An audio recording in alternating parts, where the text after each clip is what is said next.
Everyone, नमस्ते, good afternoon. अहिले चाहिँ आफ्टरनुनको टाइम हुँदैछ अनि मैले चाहिँ भिडियो बल्ल भर्खर बनाउन थालेको। मेरो फ्यानको आवाज आइरहेको होला, तर यो फ्यान यस्तै हो।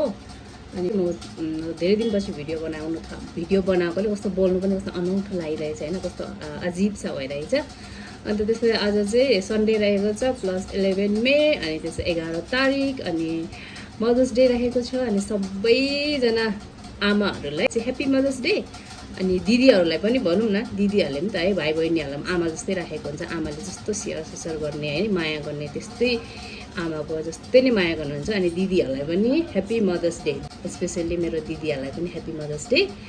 अनि आजको भिडियो चाहिँ बेङ्गलोरको सब्जी मार्केट हुनेछ है, किनकि म जाँदैछु यति बेला मार्केट। बिहान जान्छु सोचेको थिएँ होइन, ढिलोसम्म सुत्यो। अनि बिहान आमासँग पनि थोरै बोल्यौँ, एकछिन बोलिसकेर खानासाना खाएपछि एकछिन रेस्ट गरेको छ। मेरो चाहिँ अलिकति के भन्छ, तबियत पनि ठिक छैन, सन्चो छैन मलाई बुखार आइरहेको। अनि म चाहिँ मार्केट देखाउनु लागेको छु। मार्केट चाहिँ मतलब कस्तो भन्दाखेरि पुरा चाहिँ देखाउनु पाउँदिनँ होला। सब्जी मार्केट सबैभन्दा ठुलो मार्केट बेङ्गलोरको, अनि त्यो चाहिँ देखाउनु गइरहेको छु।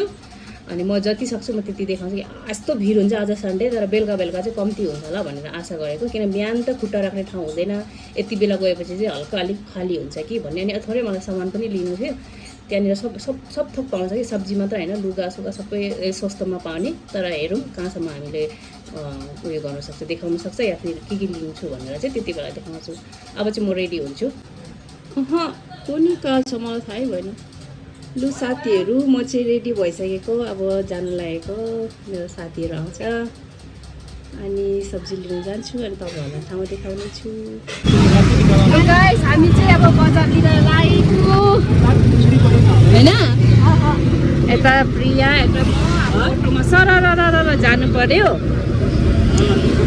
यो चाहिँ मार्केट जाने बाटो, यसलाई भन्छ डबल रोड। अनि आज चाहिँ भिड धेरै हुन्छ। ए अङ्कल त साह्रै उफ्रिँदै बोल्दैछ। तपाईँको नजारा देखाइदिउँ न, भरे फोन छिनेर भाग्यो भने। आज सन्डे भएर पनि त्यति खाली हुँदैन है। डबल रोड ब्लगर्स भनेको म त ब्रोकर सुने। त पनि एकजना भिडियो बनाउँदै रहेछ हो। अनि बेङ्गलोरको ट्राफिक यति हुन्छ कि यति हुन्छ, भिडभाड हेर्नु न। यो ठाउँ चाहिँ मलाई बहुत मनपर्छ, शीतल छ।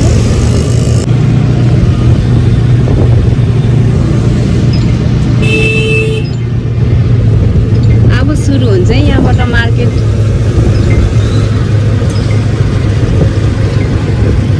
यो बस स्टपहरू उहाँ त्यो भिडभाड। यहाँबाट चाहिँ मार्केट सुरु हेर्नु सक्नुहुन्छ तपाईँहरूले। यो चाहिँ ठुलो मस्जिद। अब अङ्कलले ठोकाउँछ कि के हो? आराम से यस्तो भिडभाड हुन्छ नि यहाँनिर।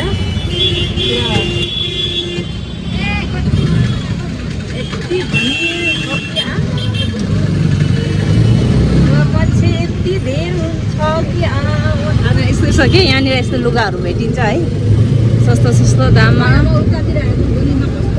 अब कस्तो भिड के आमा, यहाँबाटै सुरु हुन्छ धेरै नि। यस्तो भिडभाड हुन्छ। अब मार्केट हो, मार्केटमा भिड नभए कहाँ हुन्छ त। यहाँ ओर्लिन्छौँ होइन, कहिले उधर उस साइड त्यो लुगाको चप्पल किन्नुपर्छ। गाइस, म चाहिँ चप्पल नभएर चप्पल किन्नु पर्ने, जुत्ता लगाएर आएको। हेर्नु न, जुत्ता पनि धुलै धुलो। यतानिर हेर्नु न, बोजू सँगसँगै नातिनी नि। हेर्नु न यहाँनिर मान्छेहरू यति धेरै सपिङ गर्न आउँछ। गाडीहरू यो पार्किङ नि, मस्जिद हुन्छ यहाँ चाहिँ। आनन्द यस्तो छ हालत हाम्रो चाहिँ। अब भिडभाडमा अब हामी उयो गर्छौँ, जाने ट्राई गर्छौँ। भिडियो बनाउँदा पट्टै फोन छिनेर भाग्ने हुन्छ।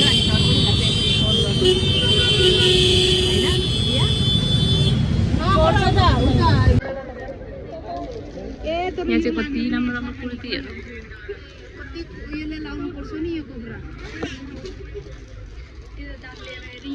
कति राम्रो लुगाहरू पाउने रहेछ यहाँ। अच्छा यो चीज सर ये कितना है इसका प्राइस? 1550 जो यहाँ euro 1500 कति अरे 1550 ना तिमीले कतिको लाग्यो त्यो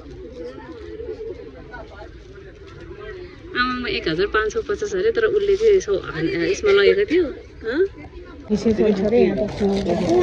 थ्याङ्क यू दामी दामी लुगाहरू पाउने रहेछ यता फिक्स रेट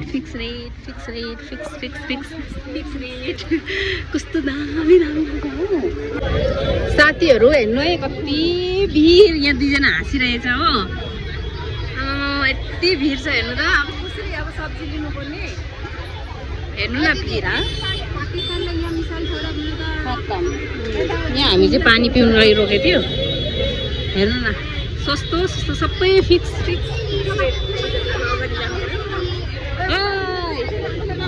चॉपिंग बोर्ड नहीं मिलेगा आपको पास हामी चाहिँ चपिङ बोर्ड लिनु आएको यो चाहिँ सबै मिररको दोकानहरू रहेछ यता चाहिँ दिखाई नहीं लकड़ी वाला मिलेगा यहाँ चाहिँ चपिङ बोर्ड लिनु लागेको यस्तो छ हेर्नु न यहाँ लैजाऊ हो र यही त सानो कराईमा चाहिँ के पकाउनु यो साथीहरू हेर्नु न यति लैजाऊ भयो त भाँडकुटी खेल्दाखेरि ठिक्क हुने रहेछ एस्टो कितना है इसका 200 इसका 110 ओ माय गॉड ये महंगो बैक से कैमरा ऑन करो ना हाँ कैमरा ऑन ही है बिरिया हो भी हाँ कम नहीं होगा सेठ जी 300 कितना करेगा आप 200 का 190 कति भन्छ 180 डाल्नु कति भन्छ मैडम यिनीहरूको दुईजनाका झगडा लागेको उठाइदिन्छु जामा कम करना बोला यहाँनिर काजिया हुँदैछ गाइस बार्गेनिङको गाइस 150 रुपैयाँमा दिएको असली चिज त लिएकै छैन मोचा रे जुत्ता रे चपिङ बोर्ड असली चिज लियो भने बोकेर गरौँ न त्यही त अनि चाहिँ त्यसैले त यो लिएको बाई बाई थ्याङ्क यू आमा यस्तो भिडभाडमा लग गर्दै आज चाहिँ फर्स्ट टाइम हो त्यस्तो खुट्टा टेकिदियो मैले चाहिँ के अरे यिनीहरूले मलाई पुरा बिल्ला गरिरहेछ मलाई यस्तो ठुलो मेट चाहिएको थियो ल साथीहरू हामी चाहिँ सामान लिएर आएको थियो है यहाँबाट अब माथि हामी चाहिँ अहिले ग्राउन्ड फ्लोरमा छु यहाँबाट माथि बाटो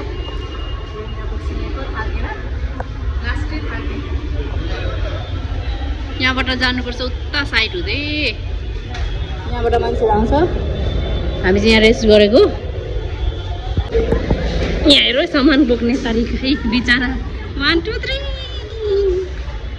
एक्लो जिन्दगी यस्तै हो मेरो पनि यहाँनिर दुईटा बेग छ होइन एकजना यहाँ लिम्बुनी त आज त आउँदिनँ भन्दैछ अबदेखि कस्तो भारी छ आलु 5 किलो लिएको अनि टमाटर 2 किलो लिएको यस्तो भारी भइरहेछ हामी चाहिँ अहिले बाटो मुनि छौँ यस्तो हुन्छ है एकजना यहाँ लिम्बुनी तामाङनी यता दाइनी हो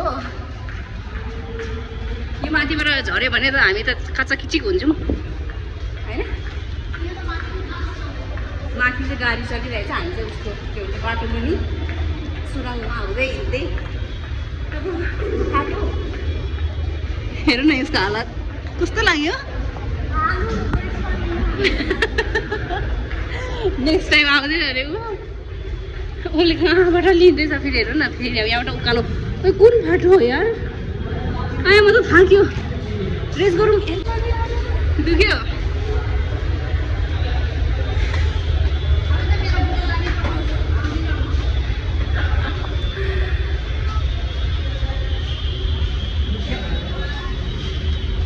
हिँड के तिमी चाहिँ पोजमा बसिरहेको बस्ने ठाउँ छैन नि यहाँनिर हेर सुहरू दामी दामी पाउँदो रहेछ छोरा मान्छेको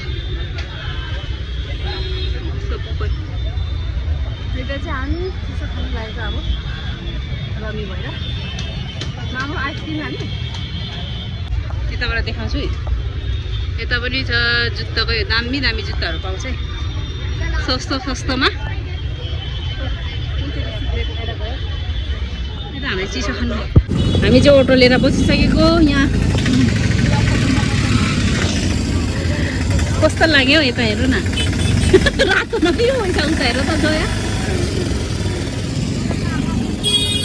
हामी यहाँबाट सिधै रुम जाने हो। यस्तो छ है यहाँ चाहिँ बाटोतिर पनि लुगाहरू पाइन्छ सस्तामै बस्ता भराउ यस्तो है। अब अर्को टाइम चाहिँ हो जोया अर्को टाइम चाहिँ कपडा मात्रै किन्न आउनुपर्छ नि मलाई सब्जी नकिन्नु नि हाँसे गरेर न। साथीहरू हामी चाहिँ यहाँनिर बसेर पर्खिरहेको। यहाँ माथि रुम छ हो उसको रुममा एकछिन पसेर जानु भनेको त चाबी लक भाइले चाबी बन्द गरेर कहाँ गयो कुनै थाहा भएन। हाम्रो सामान चाहिँ यहाँ छ हाल्नु न हेरौँ न त छ होला नि किन छैन। मैले त्यहाँ फ्रिजको माथि त राखिदिएको थिएँ। ओ तपाईँको ब्यागमा छ ए यतै रहेछ मेरो फ्रिजको माथि राखिदिएको थियो भन्दैछ नि उसले बसेको त्यही त फ्रिजमा छोडी होइन उसको त्यहाँ फ्रिजमा त राखेको थियो। खोइ भाइ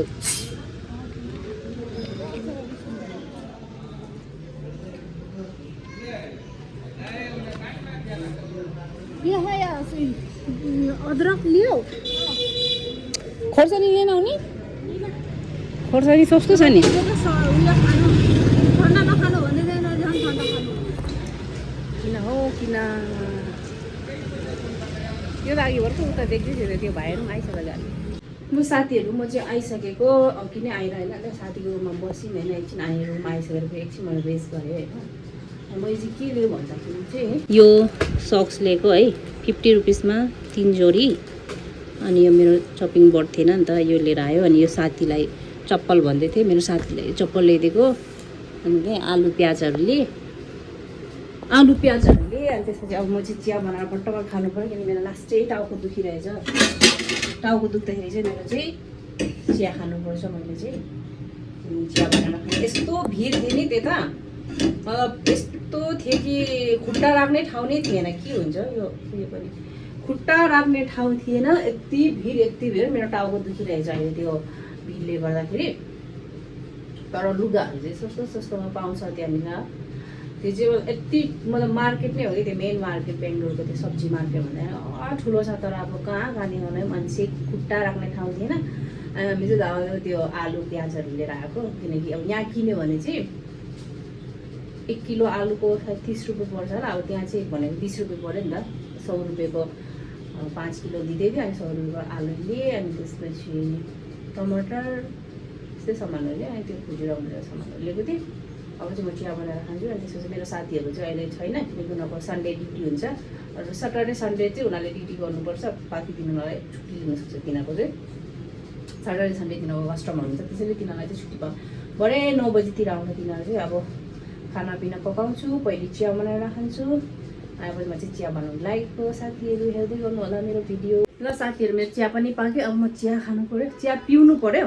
अनि चियासँग चाहिँ के खान्छु म के खानु लागेको यो रातो चिया एकदम थोरै रङ हालेको। यहाँ भुजिया रहेछ आलु भुजिया दिउँसोको ब्रेड थियो यो पनि खानु लाग्यो किनकि मलाई भोक लागिरहेछ। त्यो दिउँसो मैले भात थोरै खाँथेँ कि खानु मन नलागेर हिजो पनि खाएन। अलिक के भन्छ अलिक सन्चो छैन नि त ज्वरो आइरहेको थियो रातभरि ज्वरो आइरहेको थियो। अनि खाएको थिएन मैले हिजो राति पनि। अनि अहिले फेरि भोक लागिरहेको छ अनि यो खान्छु। त्यसपछि अगाडि अब के गर्ने कामहरू गर्छु। लुगाहरू उठाउनु बाँकी छ अनि लुगाहरू उठाएर फोल्डिङ गर्छु राख्छु घरमा एकछिन बोल्छु। त्यस्तै गरी आजको भिडियो चाहिँ यस्तै थियो किनकि धेरै दिनपछि बनाएर होला कि एकदम बोल्नु पनि कस्तो अनौठो लागिरहेको थियो भने तिमीलाई अघि नै भनिसकेको होइन। अनि त्यस्तो मैले भिडभाडमा केही देखाउनु पनि पाइनँ होइन। अब अर्को पालि जाँदाखेरि चाहिँ राम्ररी देखाउनु ट्राई गर्छु। सो आज चाहिँ लु गाइस यसमै यति नै होला मेरो भिडियो चाहिँ। अब यतै एन्ड गर्नु होला होइन। अनि कहाँबाट हेर्दै हुनुहुन्छ अनि सबैजनाले माया गरिदिनु होला। अनि मेरो भिडियोलाई लाइक सेयर सब्सक्राइब गरिदिनु होला भन्दै आजको लागि यति नै बाई बाई।